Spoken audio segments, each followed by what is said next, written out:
In the course of time, Cain brought to the Lord an offering of the fruit of the ground, and Abel also brought the first fruit of his flock and of their fat portions.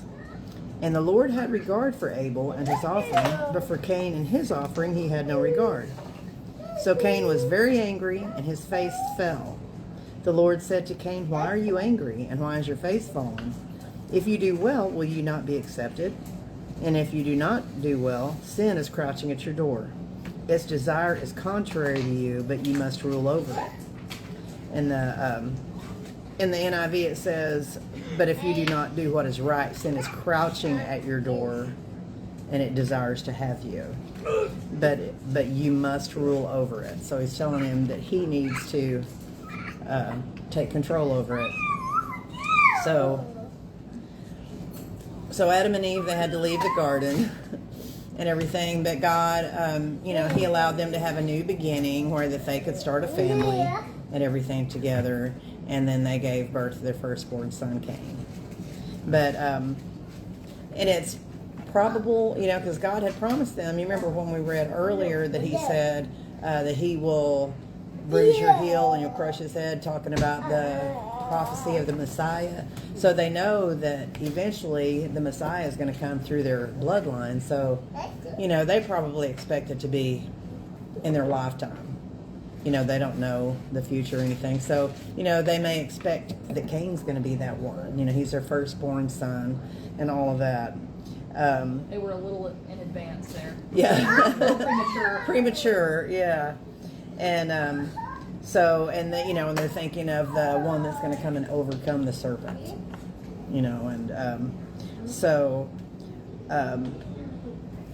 They definitely were not expecting Cain to be what he was. And then I've already got a blank for you. It's Cain is a worker of the field or gardener, and Abel is the keeper of the sheep. So, did you already fill in your blanks? Yeah, we'd already done it. You said it already. Fine, just get ahead of me. Okay, so, and it can be a little bit confusing that when they brought their offerings to the Lord, that he accepted Abel's offering, but he didn't accept Cain's offering. And was it because that Cain brought fruits and vegetables or whatever, and Abel brought sheep, meat, sacrifice? What do you think it was? Oh, that's a good theory. Is it rhetorical? Yes. Or No, is I there- mean, you can offer an explanation if you But want to. is there actually an answer? Or we Well, There is. it was the condition of their hearts. Cain was already had a rebellious attitude and everything, and like it says that Abel brought the firstborn, the best of his flock. it was a baby. So it didn't have to be a baby if it's a firstborn. You're my firstborn, but you're not a baby. Well, you did forget about something. But he brought the best of his of what he had, and it doesn't say that Cain brought his best. He could have brought the old grapes that were shriveling up. I mean, it does. Right. To him, it wasn't as important to bring his best and give his best to Like in God. the Bible, it says that we're supposed to give with a cheerful heart. Yeah. And we're to give, the first, because I've always been taught, like, when you pay your tithes and offering, that comes before you start paying your bills. Yeah, your And first you give fruits. the very first. Mhm. And I think that's kind of how God might have looked at this. Mhm. Is, Abel brought his first. Yeah. Where Cain might have sold his first for a profit, Mhm. and then just, okay, well, I'm supposed to give, so I'm giving this, and it wasn't. Yeah, it was first. just because he felt maybe he was obligated to do it, and not because that he did it And if because it was he come wanted from a to. cheerful heart, where with Right. Abel, he was cheerful with giving and making, because Yeah. when you give the best you have to somebody, you always have just a little bit of, I don't necessarily say cheers the word, but it's like always have that little bit of pride, you know, Yeah. of giving you my best, you know. Right. So- And this says that Abel brought God the firstborn of his flock and of their fat portions. In other words, he brought them his best offering, which we just said. And when instructions, you know, in Leviticus, when it's talking about all the different, it talks about different types of sacrifices for different things, you know. And when the instructions were taught in Leviticus, the fat of the animal was considered it's luxury. So, Bryce, you love the Yeah, fat. it's the best one. And was to be given to God when the animal was sacrificed. And then the blank says the burning of fat in sacrifice before God is called a sweet aroma to the Lord. Sweet aroma. Sweet aroma. And you know, and there was a place for sacrifices of fruits and gardening in Leviticus, and it was more of an offering for consecration. And the offering of Abel's flock, firstborn flock, is a kind of peace offering that's a meal in God's presence. So, but it's not. But again, it's not the offering that mattered as much as it was the condition of the heart when he was given. And so, and also, just a side note, is we don't really know how that we knew. That makes a lot of sense. We don't know how we knew that. How they knew that their offering was rejected or accepted, except that you know, sometimes God would consume, like the animal sacrifices, he would consume them with fire, like he did with Elijah. yeah. You know, and so he may have consumed Abel's sacrifice and not consumed. They Cain. threw Cain's back and just. Have that great back. Well, I wonder too, because like you said, with the cheerful heart and the condition, Yeah.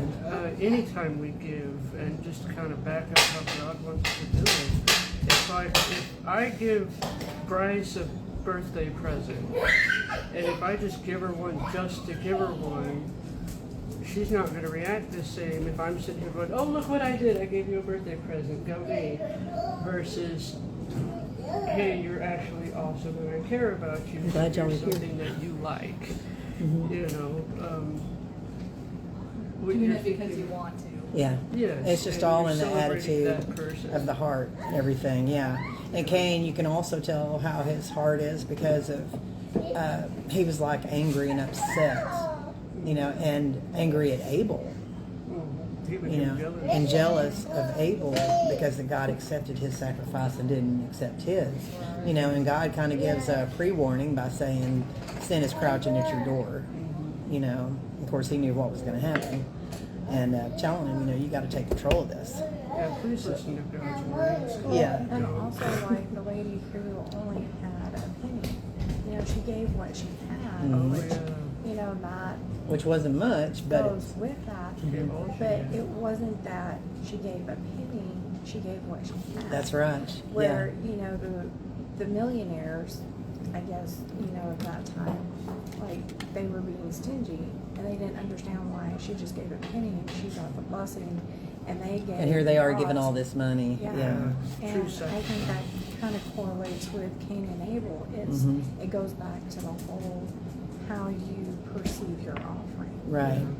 True And sacrifice. in 1 John 3:12, John says we should not be like Cain, who was of the evil one and murdered his brother. And why did he murder him? Because his own deeds were evil and his brothers were righteous. You know, so he was just jealous of him and killed him. But Cain was letting his heart be controlled by sin and let it take over him and let the jealousy get the best of him. And the fact that he was of the evil one showed through his deeds and him killing his brother. So Abel demonstrated a pure heart through his. And then Hebrews 11:4 says, by faith, Abel offered to God a more acceptable sacrifice than Cain, through which he was commended as righteous, God commending him by accepting his gifts. And through his faith, though he died, he still speaks. You know, we see through his righteousness and through his seed and all that, then Jesus came, and we can see how we were supposed to be, how we're supposed to live and everything through him. And then the blank says, Abel offered his sacrifice by faith and was commended as righteous for that reason. So, God challenges Cain to be better, by warning him and telling him that sin could get control of you. But this first act, and this plus the Abel making his sacrifice was the first sacrifice offered in history, in or biblical history.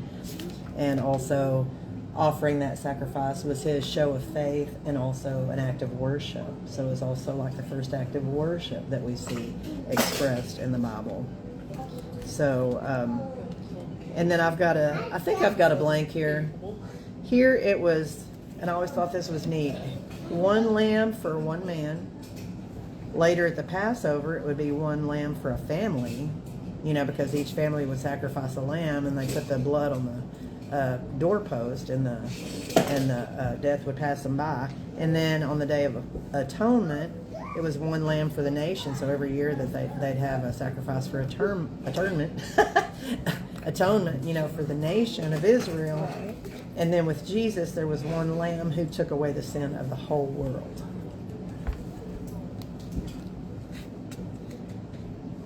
So it just grew, from one thing to the next.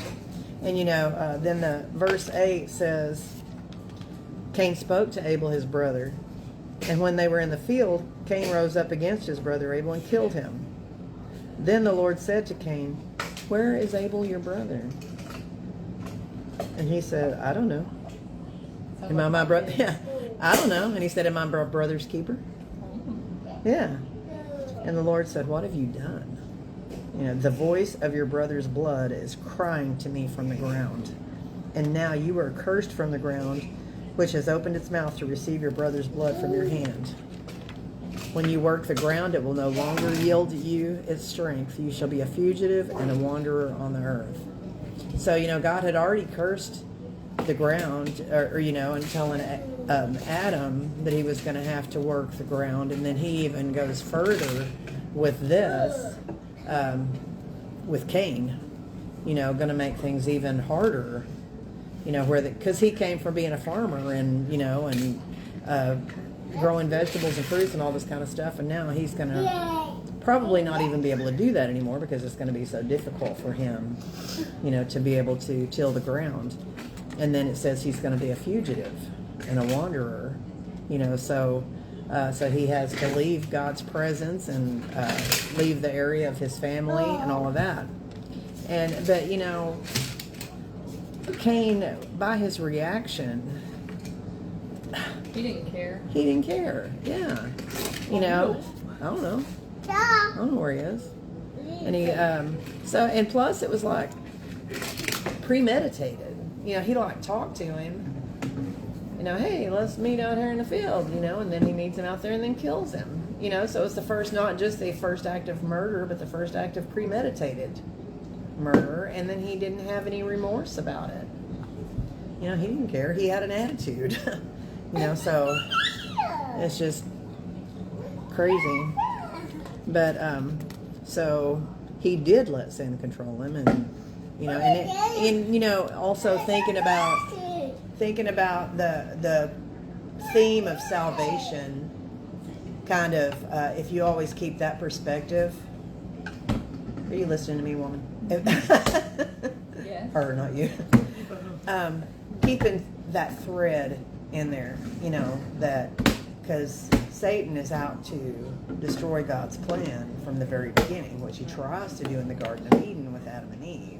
And then he tries to do it because he also did not know if Cain was going to be the one or if it was going to be through Cain. So he ends up causing Cain to be a murderer so that he can't, God can't use him. Yeah. So God is working through Cain, or Satan's working through Cain to try to still thwart God's plan. And he was sarcastic and hateful. God should have just slapped him upside the head. The first psychosis. Yeah, and he didn't have any remorse or anything about it. I mean, he just killed his own brother, and didn't have any remorse about it. But okay, then Cain said to the Lord, "My punishment is greater than I can bear. Behold, you have driven me today away from the ground, and from your face I shall be hidden," because he's not going to be able to be in God's presence anymore. "I shall be a fugitive and a wanderer on the earth, and whoever finds me will kill me." Then the Lord said to him, "Not so. If anyone kills Cain, vengeance shall be taken on him sevenfold." Revenge sevenfold. And the Lord put a mark on Cain, lest any man who found him should attack him. Then Cain went away from the presence of the Lord and settled in the land of Nod, east of Eden. So God cursed the serpent, then the ground, and now Cain. And so Cain wouldn't be able to do his farming anymore, and he would be a wanderer and all that. But he settled in the land of Nod, east of Eden. And then here's the blank. It says the word wanderer or vagabond is related to the word Nod, as in that place, which was the place where he would eventually dwell. Spell that? Is it Just N-O-D. Like nod your head, nod your noggin.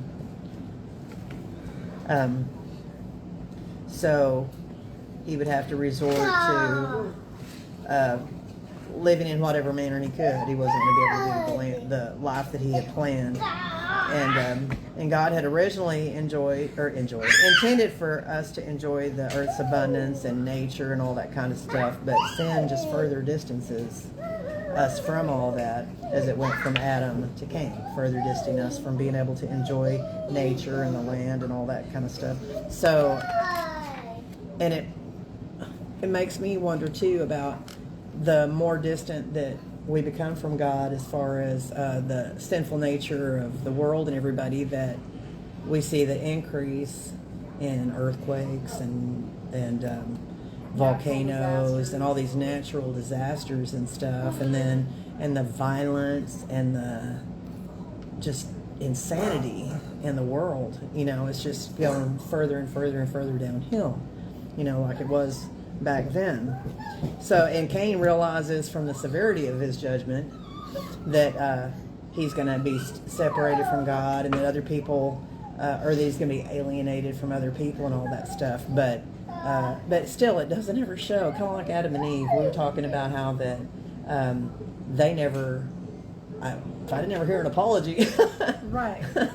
Ever acting like that they felt bad about what they did or anything, or regretted it. They had no regrets.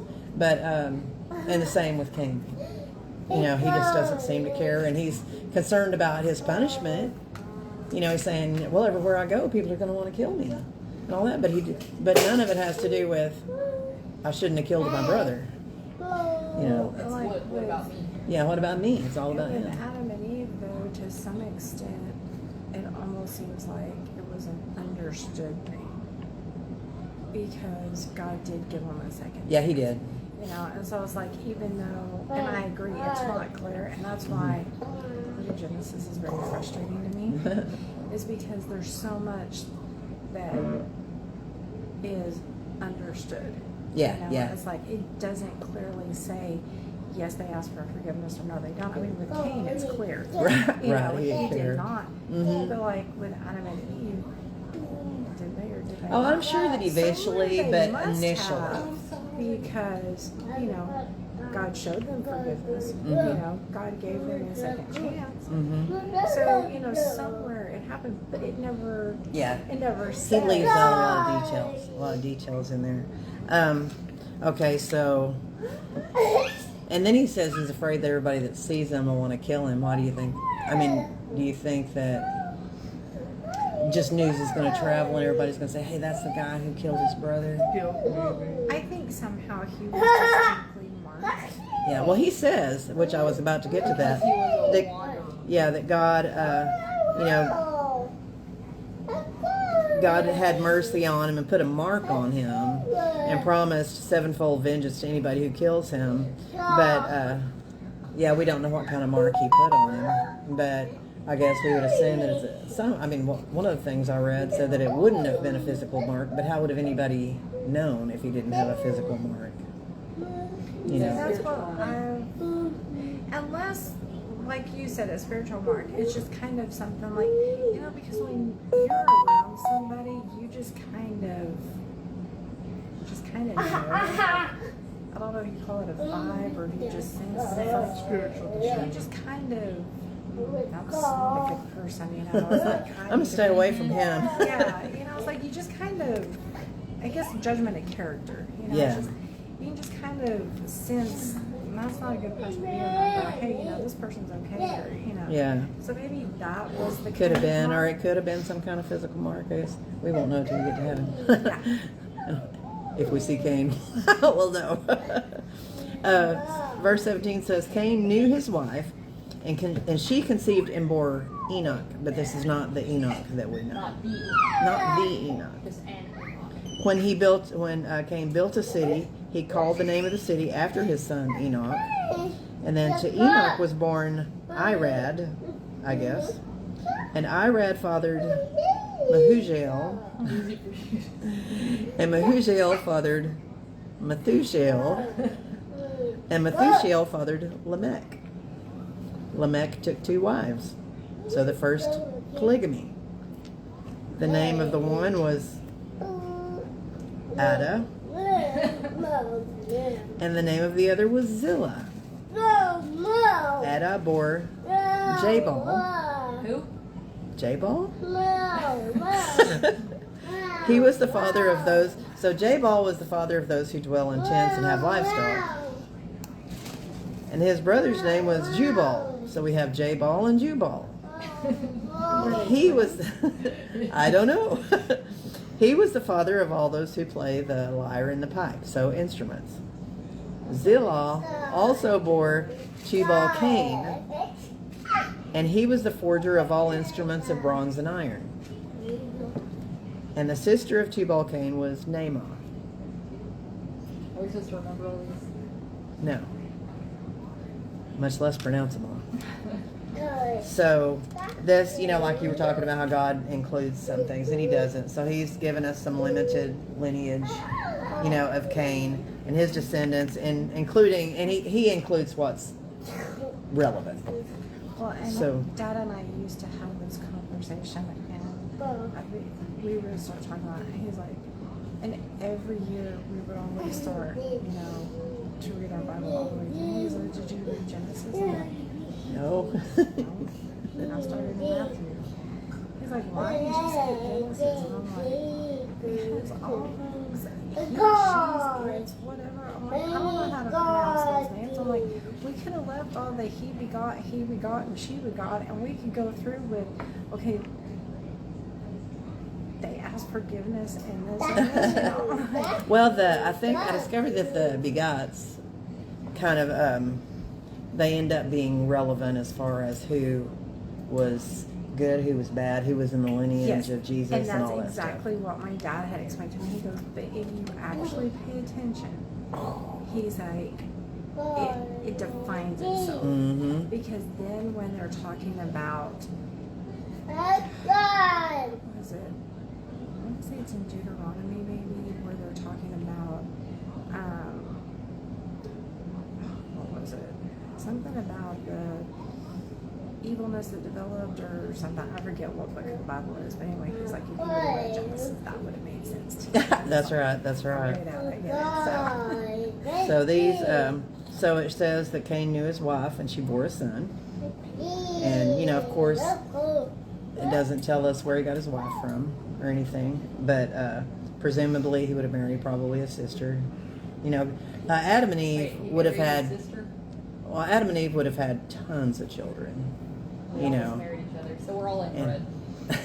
And then, but then Seth may have, I mean not Seth, Abel may have had a bunch of children before he died, you know, and all that stuff. So, so he could have married either a niece or a sister or something like that. And that was back, you know, eventually that was made to be against the law, you know, in the Bible. But it was alright at first. But it was all right at first because they had to be free for multiply and fill the earth. And Didn't really have a lot of choices. Yeah. So, and then Cain had also built a city and named it after his son Enoch. And then 5 generations after Cain, Lamech was born. You know, and his immediate descendants are associated with animal breeding, music and metalwork. So these are pretty major technological and cultural developments that came just through his line. And then so Abel was linked to sheep, and so his descendants, the herds of Jabal, Jabal, Spell it. Jabal, Jabal, probably. or in Texas it could be Either way. Jabal. Jabal. Oh, Jabal. But he, you know, he didn't just have sheep. He also had cattle, donkeys, and camels and stuff like that. There's a king named Jabal that comes later. I wonder if it's the same one. I guess we'll see. So, pre-flood genealogies are well attested for in the Bible, and there's a Sumerian king list, which also lists records of the monarchs The monarch. who ruled the land before the flood, and they called it the Great Deluge. So these are some things, which I've got some things later that kind of back up the flood story. But here we go, verse 23. Lamech said to his wives, Adah and Zillah, hear my voice. You wives of Lamech, listen to what I say. I have killed a man for wounding me, a young man for striking me. And if Cain's revenge is 7-fold, then Lamech's is 77-fold. So he's kind of a jerk. Kind of inherited his father's.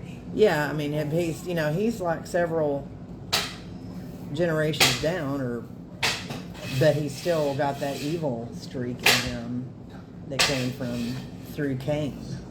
And so he's bragging about killing a guy when the guy just hit him or did something to him. It just says he wounded him, so I don't know what he did. And he reacts by killing him, showing his vengefulness, and then also his taking 2 wives when God had intended for just one. It kind of just shows, his behavior just shows that he doesn't care about what God wants. You know, he doesn't have that respect and that awe of the Lord, that fearful reverence and everything of the Lord. So, like, you know, sometimes they say that, like, things that happen are like cycles, like, especially with, like, abuse in families. And it's always talked about breaking the cycle and being strong enough to break the cycle. So this is actually kind of where all that starts. In a sense, it's a cycle that started with a parent that's just been handed down generation to generation to generation. It's just talking about Lamech, probably because his is the worst. His is more noteworthy. Noteworthy. You know, because he had other kids and stuff, and before Lamech came, you know, but Lamech is the one that it's focusing on. So, you know, and when God gave the law in Exodus, he, you know, and he says, thou shalt not kill and all that stuff, and he gives the eye for an eye and the tooth for all these things, you know, that's all given in the law, but the law hasn't been given yet. So, but it would have been proportionate. It wouldn't have been kill somebody because they did something to you, you know. So he brags that his vengeful passion makes his life safer than Cain's, because God protected Cain by avenging someone 7-fold, but that he would avenge someone against him 77-fold. 77-fold, yeah. So just in extreme excess, saying, you know, I can do more than God did. You know, God can do this much, but I can do this. And so, and then, so you're seeing how the wickedness is already spreading just this far down, you know, the line. So it kind of, you can see where it's heading, you know, down towards the flood. So the violence is filling the earth, which is pictured in the person of Lamech, because Lamech is a ruler and a tyrant, and then he takes law and order into his own hands, and he also fights against leaders from other countries and stuff. And then verse 25 says, and Adam knew his wife again, and she bore a son and called his name Seth. Seth actually means appointed one. Oh, I should have read that verse. For she said, God has appointed for me another offspring instead of Abel. For Cain killed him. To Seth was also born a son, and he called his name Enosh. And at that time, people began to call upon the name of the Lord. And that's talking about public worship, because they obviously called upon the name of the Lord, privately and all that kind of stuff. But so this is when that they started publicly. I just repeated myself 12 times. But the final verses go back to Adam and Eve, so that they can mention their third son, Seth. And his name suggests that he's the one appointed to carry on with God's redemptive plan. Because Cain, Abel probably would have been the one, since Cain wasn't. But since Abel was dead, well, then it carries on with Seth. And so God had given them another son to replace Abel, to carry on God's plan of redemption. And so again, this is them looking at the one to come to overcome the serpent, Satan, and to be their redemption. And so Seth isn't their actual redemption, but he carries forward that plan. Enosh, this is a blank. Enosh, who was prominent in the line of Seth, was the originator of public prayer and spiritual worship. So there was, as I said, hope for the redemptive plan to be carried on through Seth and his descendants. So, chapter 4, and in chapter 4, it builds into a climax of sin to show us the desperate, sinful condition of humanity already. And it shows us that sin was lurking at the door, and then its desires for you. Nope, they're probably burnt. And so, and Abel's murder just shows. We forgot we had stuff in the oven. But Abel's murder just shows how quickly sin can enter in the picture. Of course, it entered quickly with Adam and Eve, but then. Just him being upset over the sacrifice and everything was enough for him to freak out and decide to do something terrible, sinful. So how our temperament can. Yeah. If we're not lenient unto God and we're not close to God, our temperament can very quickly cause an issue that we may not be able to redeem from. Right, that's right. Just as a note, side note on this chapter, we were just talking about this. Biblical history writing focuses on God's interaction with humanity. And so, because events, people, and details are emphasized only as they relate to God's interaction with humanity, the Bible sometimes leaves out details which might be of interest from us, but like, for example, Genesis 4:17 mentions Cain marrying a wife, but it doesn't say anything about where she came from, who it is, or anything. And then, especially since it says Adam and Eve are the first people, so you're like, well, where'd he get a wife?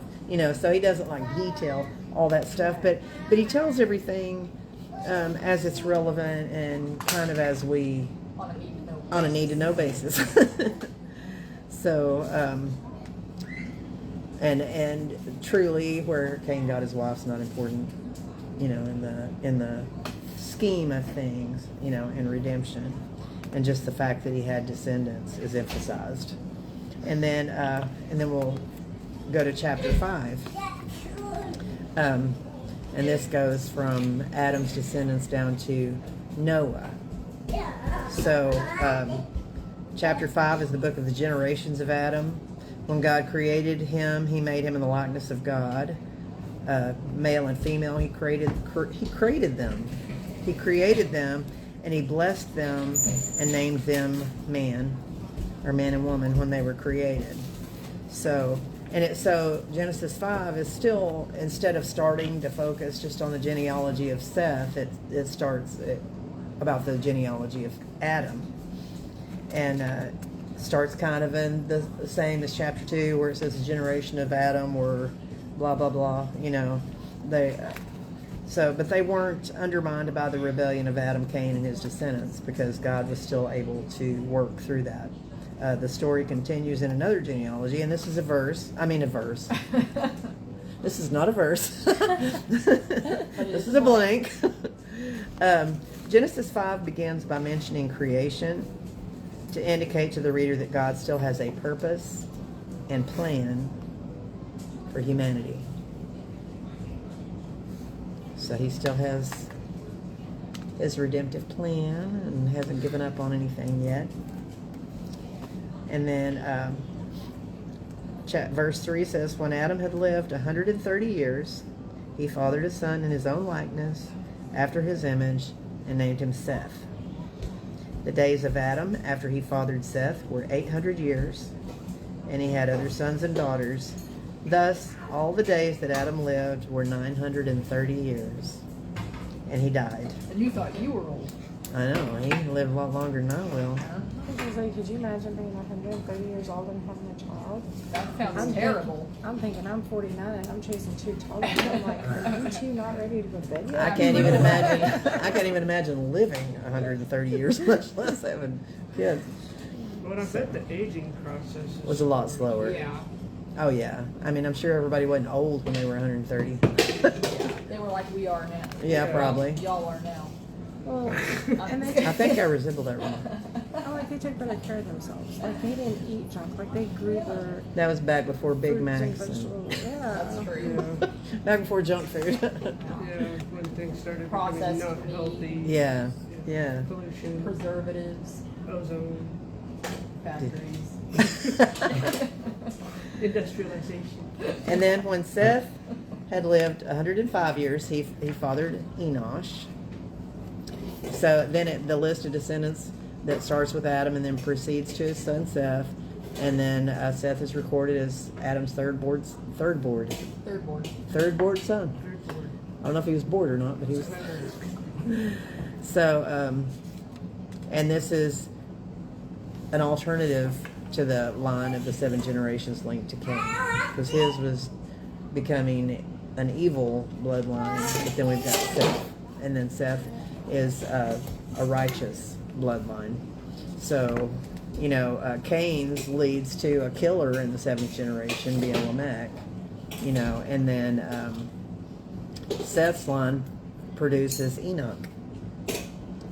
Eventually, that's what The Enoch. the good Enoch, who walked with God and did not die. Ever. No.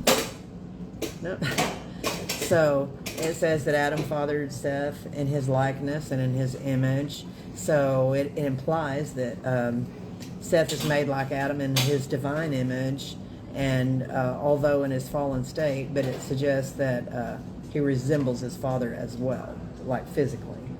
You know, and then his line is a lot more positively impacting and stuff than that of Cain. And then verse 7, it starts with descendants of Seth. So Seth lived after he fathered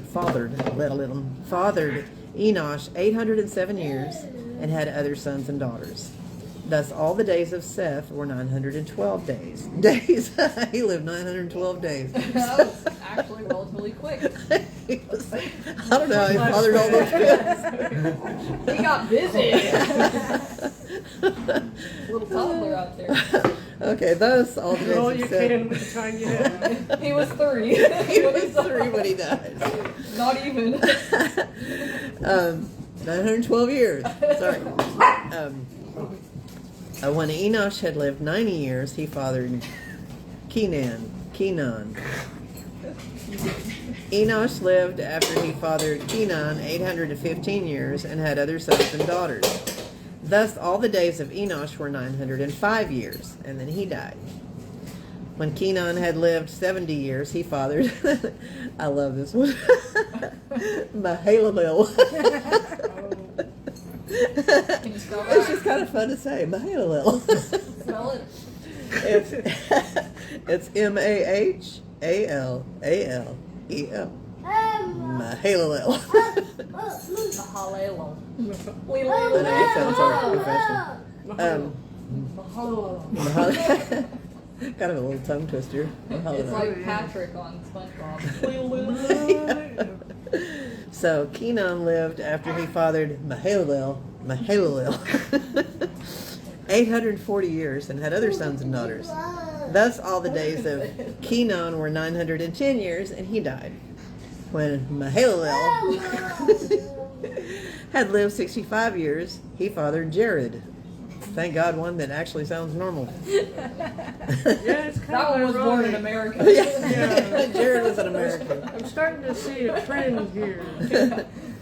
Mahalalel lived after he fathered Jared 830 years and had other sons and daughters. Thus all the days of Mahalalel were 895 years, and he died. When Jared had lived 162 years, he fathered Enoch. Finally, The young age of 162. at 162. Prime. He was in his prime. Yeah, he's in his prime. Jared lived after he fathered Enoch 800 years and had other sons and daughters. So he was 962? Thus all the days of Jared were 962 years, All the days of our life. and then he died. So he was almost 1,000. Isn't that crazy? When Enoch had lived 65 years, he was only 65. He started early. Yeah. He's basically an infant. He was just a small child. He fathered Methuselah. You've heard of Methuselah also. Enoch walked with God after he fathered Methuselah. Methuselah. I haven't been drinking, I swear. 300 years and had other sons and daughters. Thus all the days of Enoch were 365 years. Enoch walked with God, and he was not, for God took him. Did you get that? He was not for what? God took him? Yeah, Enoch didn't die. God took him to heaven. Oh. So, I mean, wouldn't that be something to have that kind of relationship? That he just decided, well, you know, why don't you just come on Come up on. here? Yeah.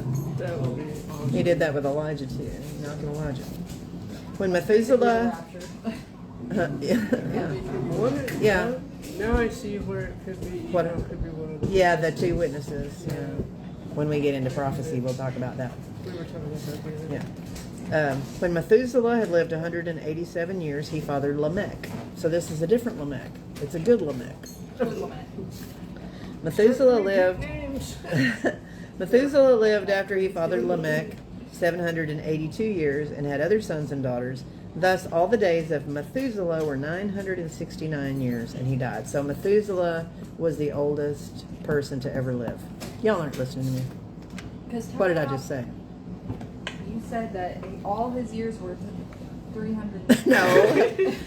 Methuselah lived 969 years, and he was the oldest person that ever lived. 969. Yeah, but that's not a blank. It's not a blank. That's what I heard. That is funny. So, You're So- almost there, Mom. First, we met the Lamech and Cain's lineage, and he's the first, like we said, first recorded polygamist, first recorded murderer. He bragged about his sins. He was a man who was irreverent with God and mocked God's word. And then, in contrast, we have Seth, Seth's lineage of Lamech, who is altogether different. So, and Lamech is the father of Noah. This Lamech. So, and then Noah was I guess the world's last righteous man before the flood. Yeah. So he was a man who understood God's curse on humanity and who believed that Lamech believed God would bless his creation with relief. In short, Lamech, son of Seth, was just the polar opposite of the other Lamech. So, the son of Cain. And then it talks about Enoch, that Enoch worked with God. He worked with him. They had a job. And he said, in this verse, it was talking about all the other lineage. It was saying they lived this many years and then they died. And this person was begat here and lived so many years and died and had all these sons and daughters. But for him, it replaces that phrase with, instead of he died, it replaced it with, and he was not, for God took him. So he was like the only one that happened to up until it got to Elijah. And then it says that he walked in with God in an even more special way, after Methuselah was born. So it was like a special relationship, and he just didn't die. And then the blank says, in the Greek, the name Methuselah means his death shall bring forth, or his death shall send, or even when he is dead it shall come, all suggesting that after he died, the flood would come. So at the birth of Methuselah, Enoch had an awareness. He could see things in the future, and he could see that judgment was coming. And so I think that's probably one of the things that got him in a closer walk with God. And then Jude 14 also tells us that Enoch was a prophet. So Enoch could foresee the coming of Jesus eventually. He said, "Behold, the Lord comes with 10,000s of his saints to execute judgment on all, to convict all who are ungodly." And here's another blank. Due to the time frames given, we got sound effects. Due to the time frames given, it is believed that Methuselah died in the year of the flood.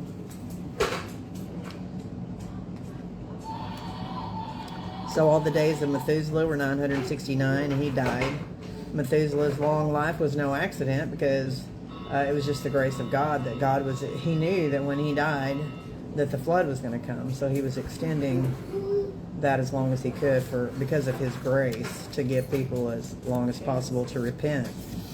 Then when Lamech had lived 182 years, the good Lamech, we have good Lamech and bad Lamech, he fathered a I son. was just reading. Oh, did I say that about Yeah. Not the bad one, Matt. We're doing better than They're doing better. He fathered a son and called his name Noah, saying, "Out of the ground that the Lord has cursed, this one shall bring us relief from our work and from the painful toil of our hands." Lamech lived after he fathered Noah for 595 years and died. Oh, no, he didn't die yet. He had other sons and daughters. Thus, all the days of Lamech were 777 years. And then he died. So did you have a kid at 500 and something years? Is that why you said 500? Yep. Okay. You do. Well, Noah was 500 when he. It says after Noah was 500 years old, he fathered Shem, Ham, and Japheth. Yep. Japan? I can't pronounce these names. You notice the lifespan just shrunk 200. Uh-huh. Yeah, it's going down. It's going down. Okay, so here's our blank. Lamech, not the bad Lamech. The new and improved, better Lamech. Details the name of Noah, which means rest, and introduces the concept of comfort. So he's thinking that that Noah's going to bring rest and peace, Rest in peace. and comfort, rest and peace, and comfort from the painful toil of work in the soil. Is that right? It's neat. Interesting to note that Lamech lived 777 years, which is in contrast to bad Lamech, talking about his 77-fold vengeance proclamations. Also, the number 777 represents the perfection of the Trinity. So, if these genealogies are consecutive, then Noah was born only 14 years after Seth died. But they may not have been consecutive, because sometimes they just talk about the relative. But not necessarily an exact Yeah. order chronologically. Yeah. And, most of the time they didn't name daughters, just the sons. We were inferior. Yes, we didn't count. So, Adam may have known. I mean, not Adam. Noah. Noah wouldn't have known Adam. but he may have known some of the relatives and everything there. So, That's a family reunion I would go too. Oh yeah, me too. That would be so cool. So then that ends the genealogy of Noah, just saying that he had 3 sons, Shem, Ham, and Japheth. And so the observation here is the legacy left by Cain as opposed to the legacy of Seth. You know, what did Cain's family line accomplish, and what did Seth's? You know, so Cain, as far as accomplishments, he built the first city. His descendants were skilled in ranching, music, and metalworking, and it kind of paints Cain as the father of human civilization, even though he was a bad person.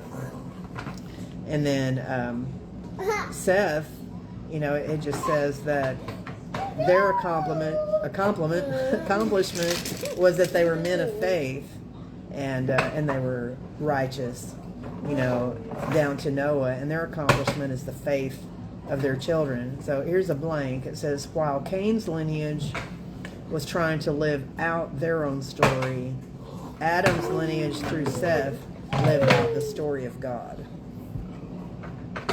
So Cain's line sought immorality, immortality in human accomplishments, and Seth's line led to Noah passing on a heritage of faith that endured through the ages. Proverbs 10:7 says, the memory of the righteous is a blessing, but the name of the wicked will rot. So our accomplishments are in the lifetime is in the faith that we pass on to our children. And so Cain built for his son, and Seth built into his son. Cain sacrificed his sons to success, and Seth found success in his sons. I know y'all are just getting so much out of this. At least y'all are paying attention. In chapters 5 and 10, genealogies. Genealogy. I said genealogies. Are important. So chapter 5 traces 10 generations to the line of Adam, to Seth, to Noah, and the long lives were probably, you know, like y'all were talking about, they were getting less, and due to the slowing, decaying effects of sin in the world, you know, making them slower. And after the flood, the ages of Noah's descendants got even shorter. So this is chapter 6. This is my favorite one. Wait, We missed get the a blank. We missed a blank? One family was spared from the flood. Due to the blank of one man, Noah. Faith.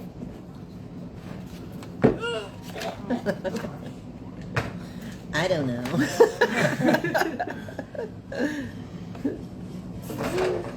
What's the sentence again?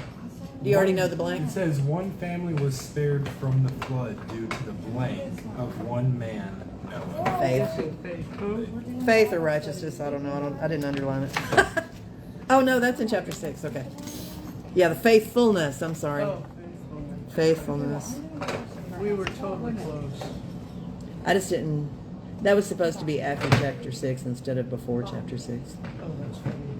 Well, don't you know that's the computer's fault to just jump try it? I know. I know. I just got in the wrong place. I don't know. So, Foreshadowing. yes. Chapter 6 through 9 explain the circumstances that led up to God's decision to flood the earth and destroy humanity. And then y'all just figured out that blank. One family was spared from the flood due to the faithfulness of one man, Noah. And then after the flood, God blessed Noah and his family, and he made a covenant with them.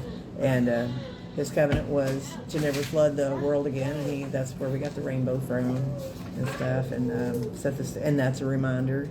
It would be cool if every time we saw a rainbow, we thought about that. You know, that's God's covenant, that he put that in the sky for us. So, chapter 6.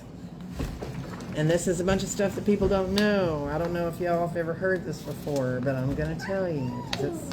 But it says, it says about the marriage between the sons of God and the daughters of men. And there's a few different views of what this is talking about. One is that it could possibly be referring to immoral unions between the line of Cain and Seth. You know, because one was corrupted and one was righteous. And it could also be, you know, there were kings and princes and stuff that may have married immorally with whatever, unjustly took daughters of helpless commoners against their will or whatever. And then the third theory is that the sons of God were fallen angels that had relations with human women. And have you ever heard of Nephilim? I've I talked to definitely him about heard it. that. Yeah, okay. We talked about it. Yeah, so that's something that even when I went to Bible college, they didn't really talk about that. You know, but when I started digging into all of that and reading this stuff, and that actually makes the most sense out of anything, just from all the other verses that, and you'll see, because I'm going to read you some other verses that go with that. One of the commentaries that I read said that the Hebrew translation only allows for it to be fallen angels. It says, to translate it literally would make the passage say that members of the heavenly company selected choice women from the earth and set up marriage relationships with them literally and actually. Mm-hmm. So, you know, Cain's line marrying in with Seth's line and corrupting it doesn't seem like the sons of God and the daughters of men. You know, it just doesn't. I mean, even though I guess Seth could be considered a son of God and Cain a daughter. I mean, not a daughter of men, but but you know, it just doesn't necessarily make sense. And then anyway, so here are the verses that go with that. When man began to multiply on the face of the land and daughters were born to them, the sons of God saw that the daughters of man were attractive, and they took as their wives any they chose. Then the Lord said, my spirit shall not abide in man forever, for he is flesh. His days shall be 120 years. And then verse 4 says, the Nephilim were on the earth in those days, and also afterwards, when the sons of God came into the daughters of man, and they bore children to them. These were the mighty men who were of old, the men of renown. You and I talked about that. So, if it was kings and royalty that were taking the common women as they chose, that wouldn't. How were they men of renown? And I mean, you know, and stuff. And I mean, they could have been famous or infamous. Well, if you think about it, look at the stories of Zeus. If you look at Zeus, who is a man of renown, quote, Hercules' mother was mortal, daughters of men. Yeah, we'll get there. So, sorry. No, you're good. Slow down. But I get excited. I know, this is like exciting stuff. And also, why were there giants? It says there were giants in the land. You know, so how would they have, just from the Cain and Seth line, why would there be giants? The kings and royalty, and why would there be giants? I mean, you know, just they just don't all make sense. So the fallen angels make sense, except, and I'll get back to this in a minute, but about procreation, you know, but I'll go back to that in a minute. But and then the blank is the word Nephilim is also translated in Hebrew as fallen ones, and in Greek as giants. So that also, the fact of the translations makes it sound like that it's talking about that. So, going with that, the Nephilim would have been spiritual human half-breeds. But in addition to being giants, they were also wicked, and some of them the Anakim, who inhabited the land of Canaan, were descendants of the Nephilim. And I mean, and that's in Scripture. Numbers 13:23-33 says, when Moses sent spies to check out the land we explored the land we explored devours those living in it. Does anybody have their Bible? What, yes, what? Numbers 13, 23 to 33. I think I may have skipped some words. Numbers 13. 23 to 33. Yeah, I think when I was typing it, I may have left out some words.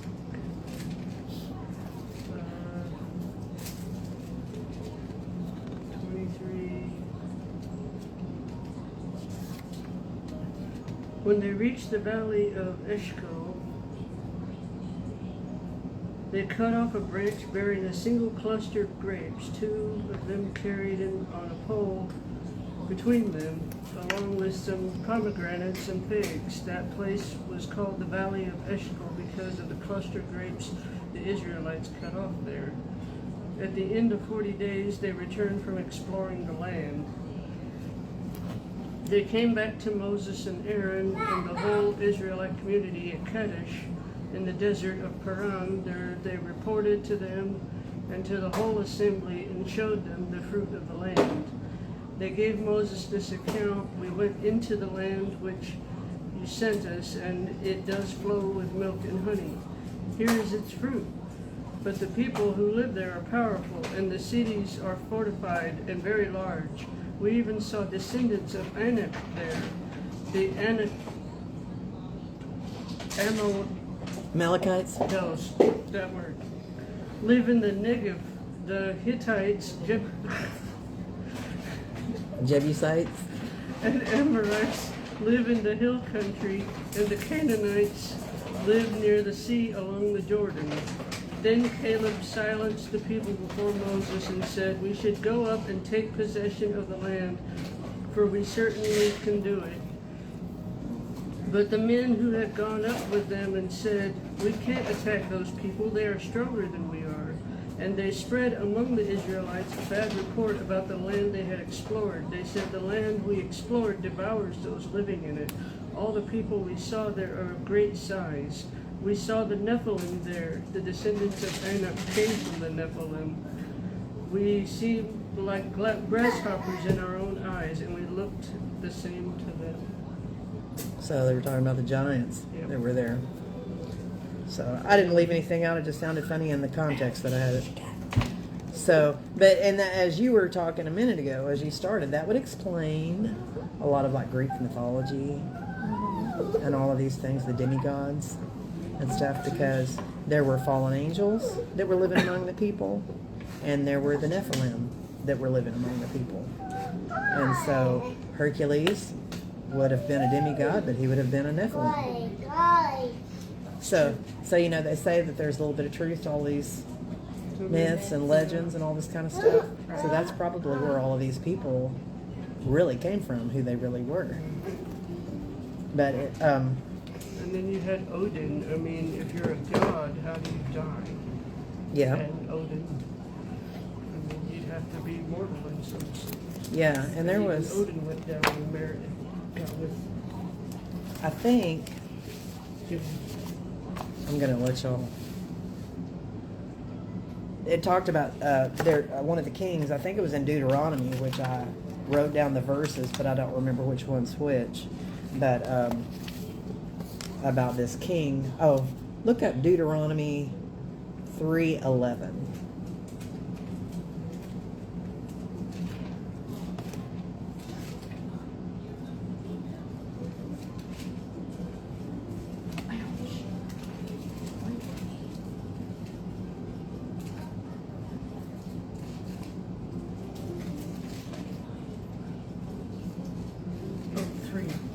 And I'm not trying to spend a bunch of time I don't want to give glory to the Nephilim or anything. It's just very curious and interesting to me.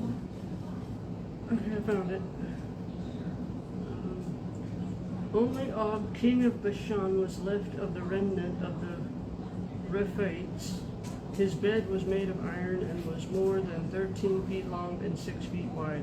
It's still in the Rabbah of the Ammonites. So he was also a giant. Yeah. So anyway, and then just for y'all to look at, this is Queen Elizabeth II viewing the skeleton of Charles Byrne, known as the Irish Giant, in London's Hunterian Museum during her visit in 1962. That is awesome. So you can, And Oh, you see wow. a small skeleton. yeah, So probably at that time the world's smallest person.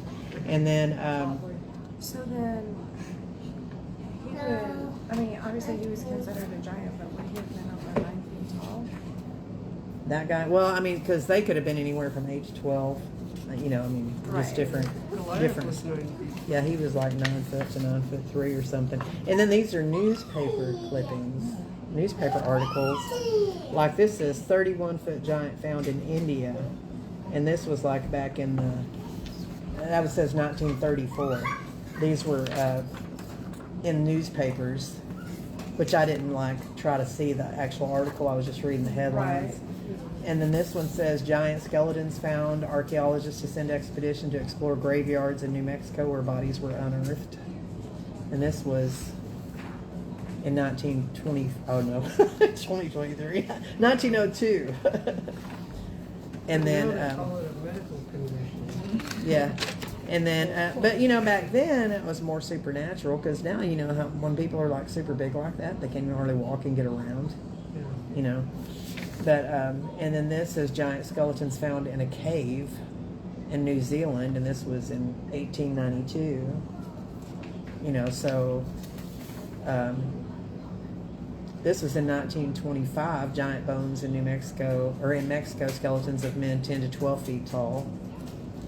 You know, so there's just a bunch of stuff.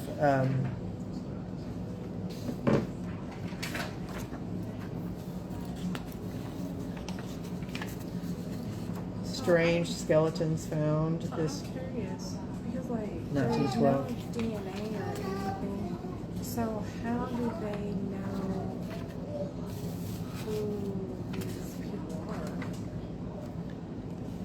Or do they just kind of make assumptions?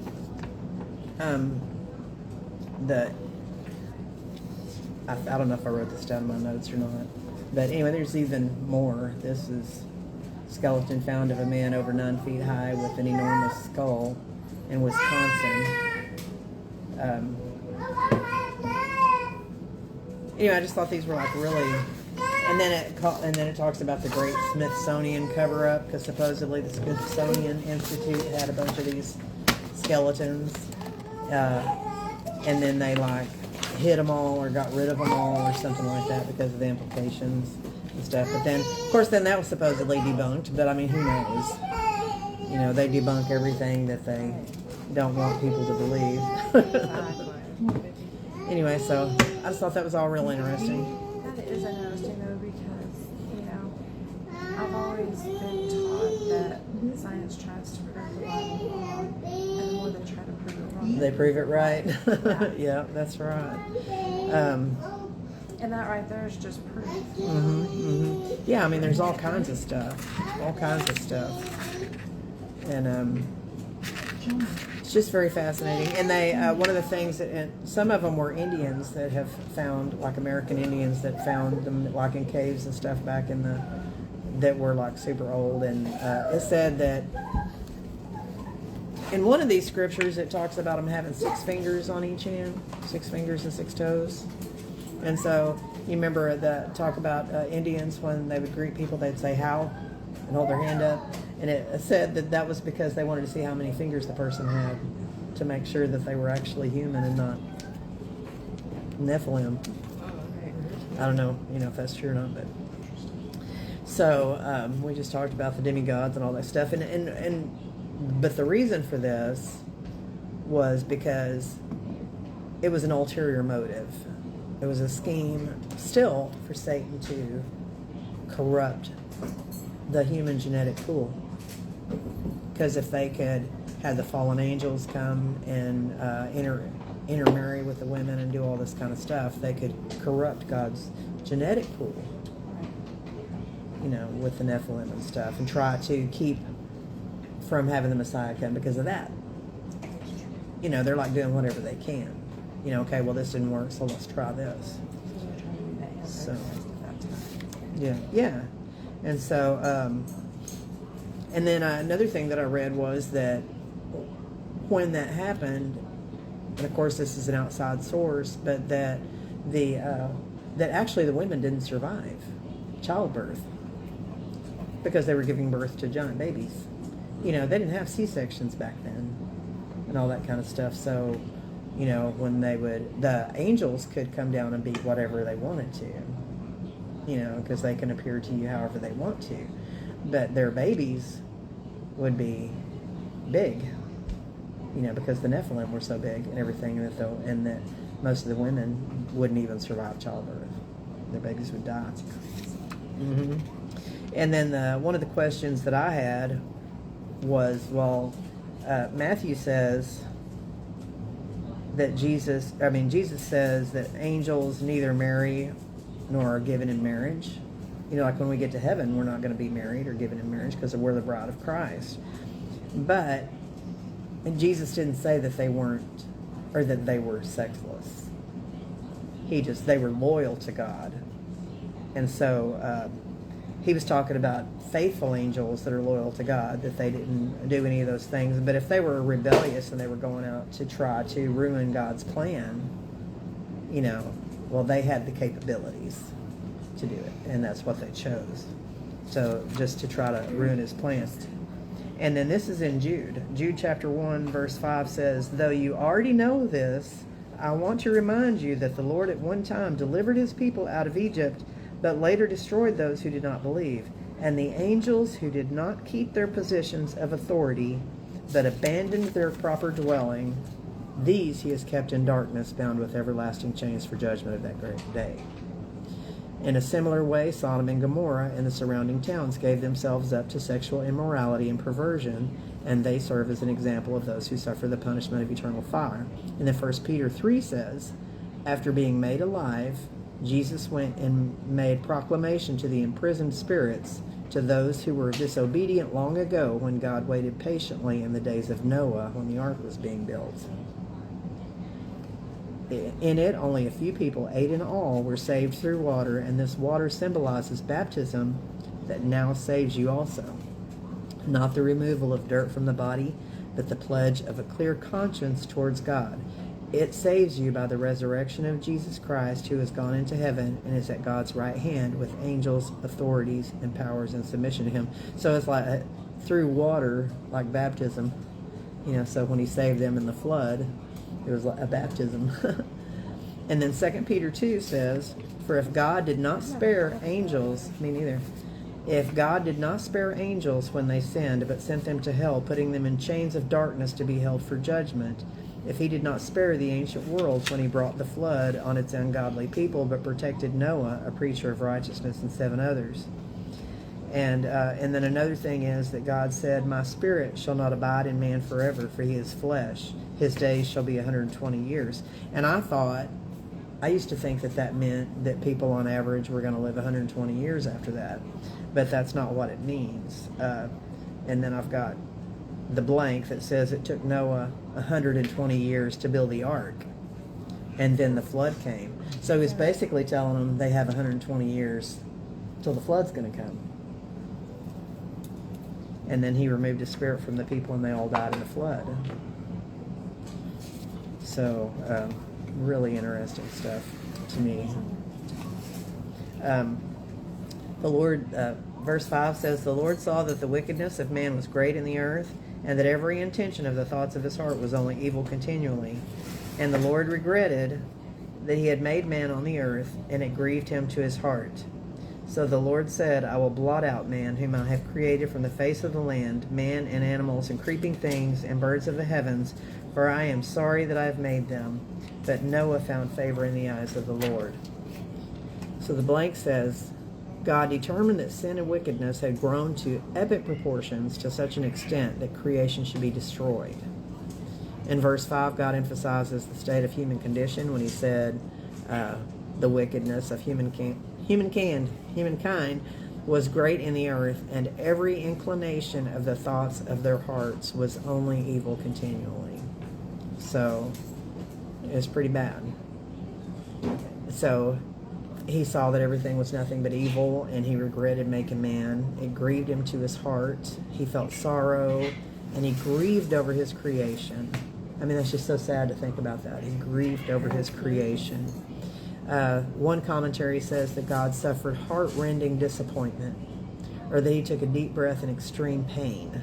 His purpose and plans had failed to produce the precious fruit he had anticipated because sinful man had prevented it.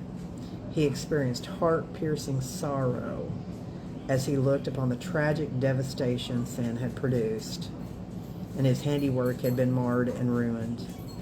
And then my blank is, God had regrets.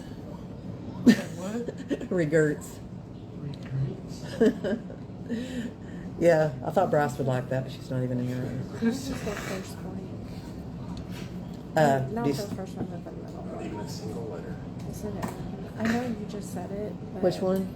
God determined that Oh, wickedness, da-da-da. Destroyed. it's destroyed. I heard you say it, and I was kind of like, yeah. So everything that started out to be very good, because, you know, after he created everything, after he was completely done with creation, and he said everything was very good. You know, he was happy with everything he had made. And so it went from that to him totally regretting everything he had made. You know, and then here's verse 9 says, these are the generations of Noah. Noah was a righteous man, blameless in his generation. Noah walked with God, and Noah had 3 sons, Shem, Ham, and Japheth. One of those things. Number 3. Yeah. So it goes back to, you know, it mentioned the generations of Noah earlier, and then it mentions it again. And of course, Noah wasn't completely perfect because he was born in a fallen world, Right. you know, but he was upright. Oh, and this is a blank. Noah was upright, and he was genetically perfect and uncorrupted by the fallen angels and the Nephilim. You know, because at that time they had corrupted Right. the lineage and everything. So he had the characteristics of a godly life. You know, he was holy and righteous, and he had found grace in the eyes of the Lord, and righteousness was evident in his behavior, and so he was accepted and approved by God, and he showed qualities that endeared him to the Lord, you know, which is awesome. Don't you hope you have qualities that endear you to the Lord? So verse 11 says, now the earth was corrupt in God's sight, and the earth was filled with violence. And God saw the earth, and behold, it was corrupt, for all flesh had corrupted their way on the earth. So that could have been part of that corruption is the Nephilim and everything, and then just the evil of mankind in general. It gives emphasis on the corruption and violence that's filling the earth. God destroys the people because of their evil behavior, including the corruption of the human race caused by the Nephilim. There's no good left in man. And so but you know, he's not just destroying everything because the people are just bad, but from the genetic Right. corruption that has come through them. You know, come through all the Nephilim and everything that's trying to infiltrate the seed, you know, to where the Messiah can't come. So, and then God said to Noah, I have determined to make an end of all flesh, for the earth is filled with violence through them. Behold, I will destroy them with the earth. Make yourself an ark of gopher wood. Make rooms in the ark and cover it inside and out with pitch. This is how you are to make it. The length of the ark, 300 cubits, its breadth, 50 cubits, and its height, 30 cubits. Make a roof for the ark and finish it to a cubit above, and set the door of the ark in its side. Make it with lower, second, and third decks. For behold, I will bring a flood of waters upon the earth to destroy all flesh, in which is the breath of life under heaven. Everything that is on the earth shall die. So, this is the blank. This is in Noah's directions for construction of the ark. In modern measurements, the ark would have been 450 feet long, 75 feet wide, and 45 feet high, being about 43,000 tons. Wow. So, pretty good sized. Titanic has nothing on it. Right. And, and we picture, Noah bringing all adult animals on the ark, but they were probably all babies. Or they make them all fit better. And then this is kind of speculation and could go, you just kind of take it with a grain of salt, but some scholars say that although God intends to destroy every person, it doesn't necessarily mean that the flood had to cover the whole earth. That being because since the geographical perspective of ancient people was more limited than it is now, it's possible that the flood, while universal from their viewpoint, didn't cover the entire planet. Genesis implies that prior to the Tower of Babel, people hadn't yet spread throughout the whole earth.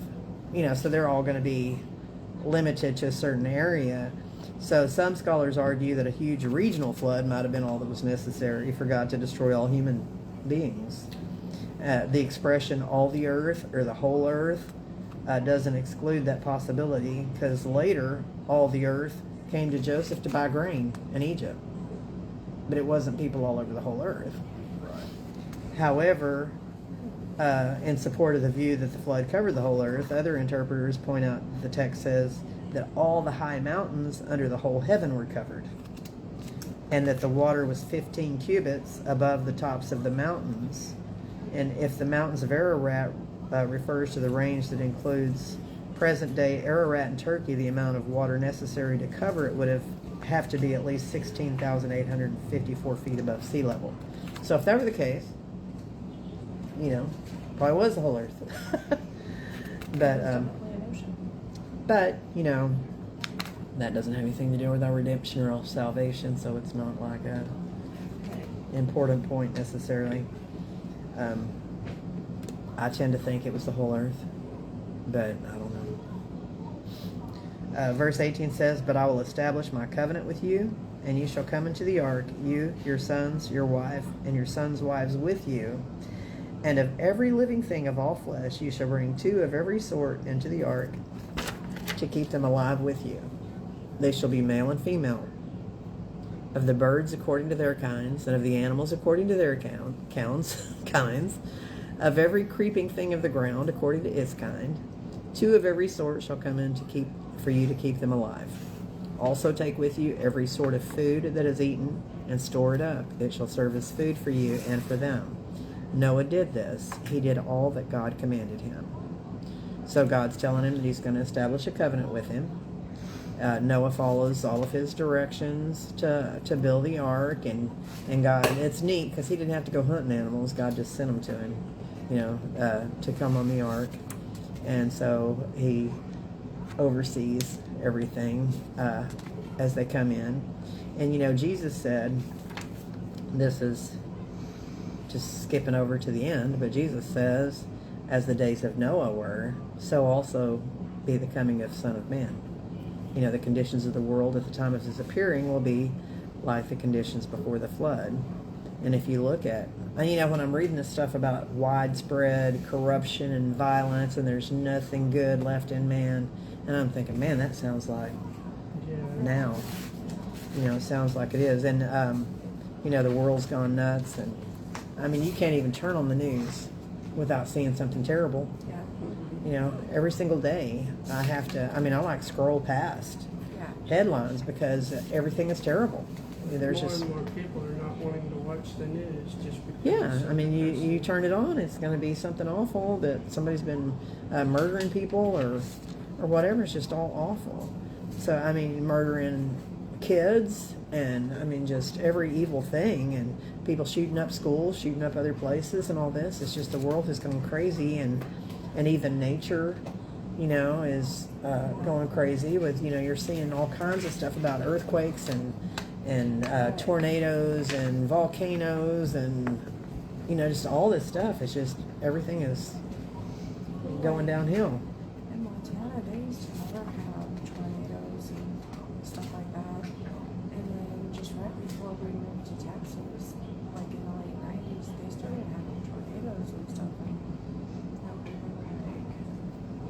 Yeah. acting there. And I'm like, in the South, that's not just wind, that's a tornado. Right. You know, you're hearing about the tornadoes and then also earthquakes that, earthquakes around in Texas and Yeah. places that, well, we never, Who knew? yeah, who knew? You know, we didn't even know we had anything like that around here, but It's we like do. Texas has a fault line. Okay. Yeah. And then and Jesus also talked about wars and rumors of wars. I mean, look at what's going on. And there's a ton of rumors of war. Yeah, I mean, nothing like I've ever seen before. You know, with Russia and Ukraine, and then China and Taiwan and North Korea and South Korea, and everybody's mad at us. And I mean, just so much stuff going on everywhere. It's just crazy. And America's just gotten stupid. Yeah, and just getting stupider. But don't be barking. But that's also what happens when we only start thinking about ourselves. Yeah, Just like Cain, he started thinking about himself. yeah. That's all he was thinking about was himself, and that's what people. That's just it gets more and more selfish, I think, and The more everything. we get selfish, the more bad things happen. And then I wrote this as a note for later that we'll get into later. But, God destroyed the Nephilim and stuff in the flood. But then later, you and I talked about this too. Later, Joshua, because when Moses, when they came in and they had gone to the land of Canaan, the promised land, and they came back and said there were giants in the land, about being grasshoppers next to him and all that stuff, that's way after the flood. Yeah. That's true. So what I had read was that even though, there's definitely more than one possibility, but one of the things that I read was that God, when he wiped the Nephilim out in the flood, and he knew that Noah and his sons were pure, genetically pure, but that the daughters that they married, or the wives that they took, may have had some corrupted genes in them still Very true. from the Nephilim, and so that gene was still there to be passed on. And so when the world repopulated, there were still those genetic mutations and stuff, that there were still giants and stuff. Well, I wondered too, because, Adam and Eve sinned, so whatever is inside them can also pass down through the line. And, and how we take, just like jealousy or, the blame game. Either we can learn, and learn to become accountable for our actions, or we can keep blaming other people and not be accountable at all. Right. I mean, And then, anyway, so it says that it could have passed genetically through one of the daughters, and that God punished the angels that had done it before. So it wasn't likely, because that they would be able to do anything again. So it almost had to be passed down genetically, unless there was some more. But it doesn't say anything about that. Anyway, but and Again, it just kind of leaves a cliffhanger. yeah, it kind of just leaves open-ended questions, but also it gave me a better understanding of, because there are a lot of times when God, he would send Joshua or people into cities and say, destroy the whole city, destroy all the people, women and children and all that kind of stuff. And it just, seems so harsh at times, but those cities were ones where they had been corrupted by Nephilim and stuff, the genetically corrupted. So he had to wipe all of that out to keep it from going back to like in the days of Noah. He was like wiping it out as he came across it, and taking care of it then, nipping it in the bud, rather than allowing things to get like it was again in the days of Noah. So anyway, I thought that was all interesting. Oh, and I also read that a source that said the fallen angels, and this is all, believe it or don't, it doesn't matter, but because it doesn't matter, but that they were the fallen angels and Nephilim were involved in like building the pyramids and things like that, and that they taught people things that they shouldn't know. I mean, taught them war, taught them astrology, and is it astrology? Astrology. And astronomy is a study. yeah, the other one, and just different things that were not intended by God for them to learn, and things of witchcraft, things like that. But anyway, let's see. Oh, and also when Nephilim, because that they were half human, that when their body died, they were a disembodied spirit, and that is actually what the demons are. They're not actually the fallen angels. They're the spirits of the Nephilim. Interesting. So that's just something to think about. That's an interesting perspective. I have not thought about that. I hadn't either. Anyway, so that's all interesting stuff, and some of it, you can take that with a grain of salt because that's not in the Bible. That's just some stuff that I researched and everything. But if we want to go ahead and pray, we can close out this. Lord, we just thank you for this time that we have together to study your word and to learn more about you, learn more about where we came from and how everything came to be the way it is now. And God, we just thank you. We thank you. And we thank you that we're able to join together, to study together and fellowship together. And I thank you for those that are watching online, Lord. And I pray for blessings over each one of us that are here, each one of us that are watching online, Lord. And I pray for families, for healing and health, and any, Lord, that need a touch from you. God, I just pray for your divine protection over each one that's watching, each one that's here, God, and that you would just go with us as we leave here tonight, Lord. And we just give you all the praise and all the glory. And in Jesus' name we pray, amen. So good night to all y'all. I'm so glad that you joined us, and we'll see you next time.